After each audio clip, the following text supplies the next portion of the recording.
dia punya kira le kita he terus ta tahu tu yang he terus ta tahu pueblo ni pueblo ni mana ni aku patah orang ya orang Jawa no akhirnya nu patah ni itu aku dia pesan sekut wah di nalan gitu na ta terus ta tahu banyak ini no dengan mana aku patah ke kayak bila ta sangka le nusuri no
ni khui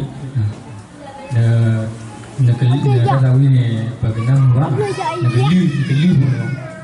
lo di ni na MC ta ta ke do ta sa wi plan ni ko ni tu ni tan lo tu ni tan ya